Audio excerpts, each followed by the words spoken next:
ngook démb kon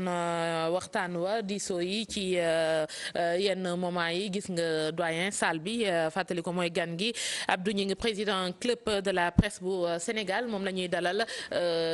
dialogue la ñu wax ndax gis nga ni nii la war a tëddee wala. waaw Ngoné d'abord maa ngi nuyu seen téléspectateurs yi di leen gërëm ci seen invitation bi xam nga man su may seetaan acteurs politiques Sénégal yi damay jaaxle. da mel ni ay xale parce que lii ma seet nii ci télévision bi mais quand même xale yi koy seetaan mais ñoom ëllëg naka la ñuy def ministre bi li mu wax d'après li ma dégg xam nga journaliste li ngay dégg ak sa xel moom ngay bind moom ngay rapporter ministre bi li mu wax ñëw leen ñu seet naka la ñuy càmbare situation bi fi amoon ci élection yi passé ku nekk nga wax ci sa xalaat mais balaa boobu nañu échanger. ajuma ku nekk indi sa xalaat ñu tënk ko mais lii man defe naa ne yomb na te nag am na loo xam ne dama koy dégg souvent opposition boo ne ne yenn parti opposition yi ñu ne opposition bi gën a am doole. ak parti politique yi amul doole. démocratie dañuy compter du ñu peese nit ñi fi mu nekk nii buy vote amoon fële Nations Unies Gambie joxe voix. États-Unis joxe voix ñoom ñaar nañu fa yem donc nañu bàyyi fi Gambie fii États-Unis du toog Gambie du fa toog ku ci nekk tam ak sa doole. élection yi xëy na may nañu natt ku nekk sa doole mënuñu ko sofantal noonu mais xam nga munoo parce que munoo xeeb nit beneen kii tekkiwul dara parce que en fait loolu la ñii dem fale tekkiwuñ dara loolu nit war na ko rus di wax te encore une fois et puis mais ñoom li ñuy bañ ñu ngi koy def dañu ne. dañ bëgg a wax li leen métti mais ñu ngi koy wax ci rajo yeeg mais loolu mu ñu dem wax ko fële. peut-être forme bi moo leen déranger xëy na ak parce que yaa ngi dégg ñenn ñi ni dictat la parce que ñoom am na lu ñu bëgg a wax ñun leen lii bokkul ci waxtaan wi ñeneen ñi gis ni liñ fi diggee woon defuñu ko ci wàllu processus électoral bi kon lan la ñuy dajewaat. mais non du dictat parce que man d'après li ma dégg ministre bi wax ak ñeneen ñi acteurs yi dañ ne dem leen ngeen xalaataat ku nekk tënk li nga xam ne moom moo la soxal vendredi ngeen indi ko mais loolu kay lii ñuy wax ci rajo yi ci ak télévision yi di bind ci journaux yi mais nañ ko wax foofu xam nga Sénégal dañu nekk démocratie majeure c'est pas un complexe démocratie majeure lañu yéen ñi war nañ ko jomb ay ministre de l'intérieur ak warul mais ministre de l'intérieur buñ ko jëlee ci élection yi mais kan mooy patron yi gouverneur yi ak préfet ak sous-préfet yi du ministre de l'intérieur wala ñooñu dañ leen di mettre en parenthèse ci élection bu ñëwee. xam nga ni ci dañuy wax mais nee nañ njëkkoon na fi am benn waxtaan boo xamante ni bi yoon xëy na ministre de l'intérieur moo fa ne mais président ci boppam mi ngi toog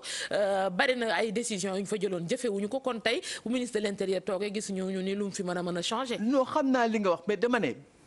waxi ministre de l'intérieur bi laa wax loolu Sénégal dañ ko dépassé. bu fekkee mu bokk ci APR. mais administration sénégalaise c'est une administration professionnelle ñëpp ne xam nañ ko préfet ak sous-préfet gouverneur ñoom ñooy organiser élection yi c'est pas le ministre préfet yi nag ak gouverneurs yi ak sous-préfet yi ñooñu la ñu war a wax ne seen liggéey jàpp leen seen liggéey ngeen neutre loolu mooy yëf yi même boo jëleen keneen koo xam ne neutre na mais ñooñu lay liggéeyal parce que moom du mun a jël ay nit non du remplacer préfet yi sous-préfet yi gouverneurs yi te ñooñu ministre de l'Intérieur mooy seen chef donc yooyu Sénégal encore une fois nañu dépasser wax yooyu. nañu jëm comme tous les grands pays majeurs mais bu fekkee mën na apaiser doyen xëy na climat politique bi ñoom ñu wax ak koo xam ne jàpp nañ ni am na ci moom confiance parce que xëy na tam da ngay wax ak ki nga wóolu ñoom buñ ko wóoluwul ndax jàpp nañ ni dafa far. waaw gisoon nañ fi ay jamono ñu am ministre yu ñu bokk ci société civile bi entre guillemets neutre donc. tout à fait non xam naa li nga wax noonu kay moom kay c'est-à-dire dafa mel ni ñun dañoo bëgguñoo màgg parce que ñun màgg nañu boo ñu defee deux alternances ci Afrique bi ñu nekk te dara xewul mais màgg nga. mais nit ñi dañu bañ a màgg nañ ñu ut ministre de l'intérieur neutre na mais ba kañ mais loolu nañ ko dépassé. laaj bu mujj bi ci dialogue bi saafara pour xëy na coow li bari na ku nekk yaa ngi wax sa morom kañ nga yaakaar noonu la mën a bokk wër nga lu taabar pour waxtaanee li yitteel dëgg réew mi. xam nga dialogue dafa nekk loo xam ne ci suñu ADN la nekk ñun africain ñun li tax mu wax ko nañ jël rek Serigne Ndakaaru lu ko indi fii. xeex ñoo amoon ak lébu yi am seen problème seen biir kale jóge fële Kayoor defe naa bu ma juumul ñëw leen ñu diisoo waxtaan ak ñoom kii na def nii ba ñu juboo ñu ne ko yow kat jàppale nga ñu kon nag yaay suñu sëriñ yaay suñu chef. Siin noonu la demee woon premier buuri Siin Maysa Wali Joon la soose la foofu aussi séeréer yi xaayoo ngiroo seen biir mu ñëw jubale leen waxtaan ci africain ñun. nit ñi mais kon lu tax mu bëgg a nekk problème nii. mais man li ma jaaxal mooy pourquoi nit ñi et puis xam nga ngoone li ma jaaxal mooy li nga xam ne dañ koy bañ a dem ca dialogue ba ñu ngi koy wax ci biti. ñu ngi koy wax journaux yi bu fekkoon dañ man li may wax maa ngi ko denc mais dencuñu ko ñu ngi koy wax journaliste yaa ngi koy bind mais loolu doo dem wax ko ministre de l'Intérieur bu d'accord nga xam ne d'accord nit ñi yëpp yëg ko. mi ngi noonu kon doyen naa del siwaat ak yow daal di wax ci leneen kon bu weesoo dialogue boobee mbiri Cheikh Tidiane Gadio bokk na ci li ñu jàpp actualité bi président assemblée nationale wax ci xam ne ni daal mi ngi fesal ak njàppaleem ci jamono yi kon di taxaw Cheikh Tidiane Gadio mi am le woon ak yoon ñu ko doon jiiñ wàllug guerre ak li nga xamante ni moo di blanchiment d'argent ci xibaar yi ci mujj sax altine ji war nañ ko teggi loxo mbir mi xëy na gën na woyof niñ ko doon foog ndax mbiri taxe la ñuy wax jamono ji moom njiital assemblée ni kon saisir na ci njiitu réew mi kookee joxe ay ordre ci kilifa ya nekkee ca États-Unis toogal fa Sénégal ngir ñu taxawu ko kon ba daal mbir mi gën a woyof ci Cheikh Tidiane Gadio doyen dossier boobu. waaw dossier bi moom d'abord en ma qualité de journaliste Gadio journaliste la donc maa ngi koy masawu li ko dal mais nag yëf yi dafa xaw a doy waar ndax ci li ma liir Gadio américain la di sénégalais te bu fekkee ne américain yi ñoom dañuy jàpp ne doomi américain la ñu jàpp ñun ñi masawu rek lañu mën a def ñaan rek lu ko nar a dal na nekk loo xamee ne du diis lu di nit ñi wax na nga def ndànk parce que États-Unis seen justice dafa doy waar xam nga foofu juge yi sur 39 états sur 50 seen juge dañu def campagne pour ñu wooteel leen am na yoo xamee ne juge yi damay wax man républicain la kii ne démocrate la ñu wooteel leen te bu ñuy def campagne dañuy def appel de fonds ay nit di leen jàppale juge yooyu bu ñuy àtte ñooñu leen di jàppale bu ñu amee problème dañ leen di jàppale donc gis nga moo tax yëfi démocratie ak yëfi justice dafa doy waar. te États-Unis noonu la demeewoo te ñoom buñ lay juger. kon sa xalaat mënuñu ci génnee xeexu républicain yeeg démocrate yi. mënuñu ci génne non du nekk xeex républicain ak démocrate parce que am na juge yoo xam ne ñoom ils sont non partisans. am na yoo xam ne ay candidats lañ neutre ñu élire leen mais am na ñoo xam ne dañuy fes ne ñun démocrate gis nga xam même Cour suprême xam nga bu ñuy élire seen juge yooyu da ngay gis ñu ne président démocrate bi dina élire juge boo xamee ne il est démocrate ka leen donc yooyu États-Unis yëf yi dafa jaxasoo et boo gisee ñuy voteloo juge yi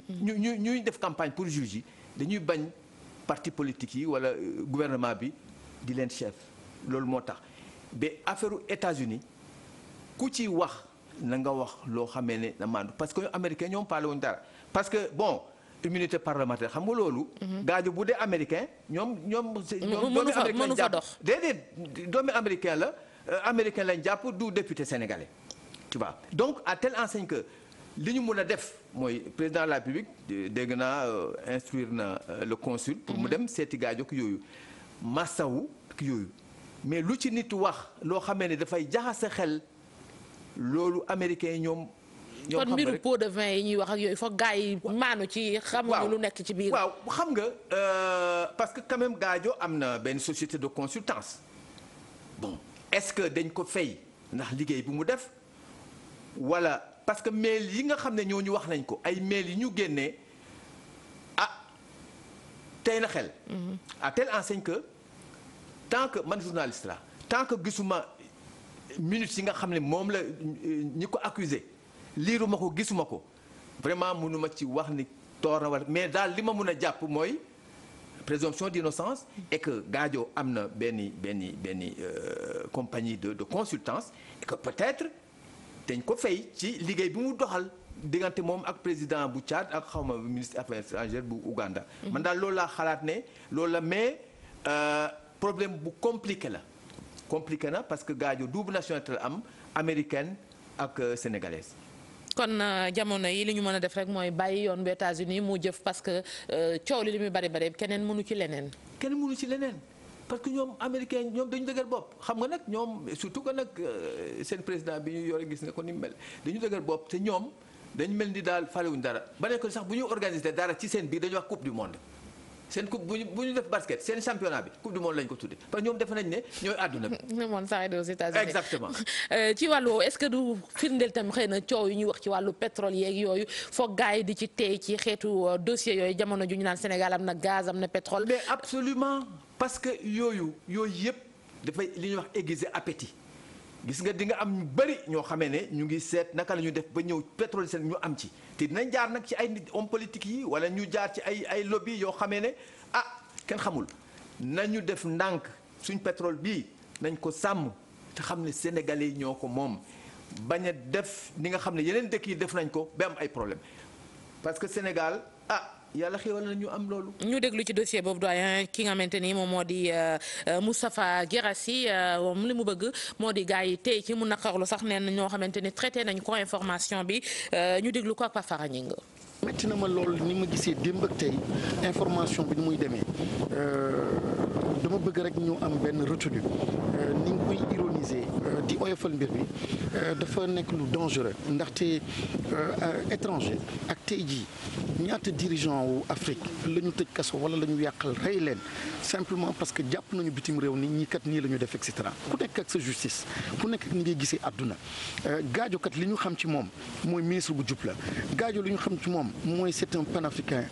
Gadio li ñu xam ci moom mooy c'est quelqu'un d'engagé moom la ñu xam ci moom tey nag su dee lii ñëw na mu nekk xibaar boo xam ne daf ñuy bett damay ñaan rek simplement africains yi ak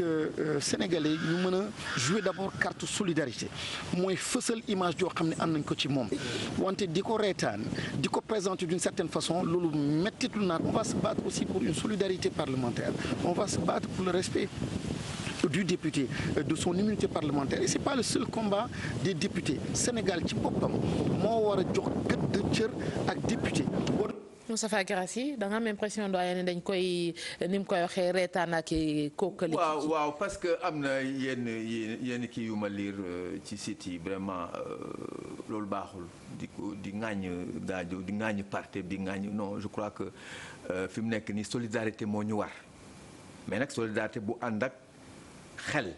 mais est-ce que tam gars yi mën nañ leen reprocher ñu traiter information bi parce que c'est une information aussi. non information la non waxuma bu ñu ko traité de commentaires yi laay wax yenn commentaires yi moi je crois que mun nañ ko bañ a def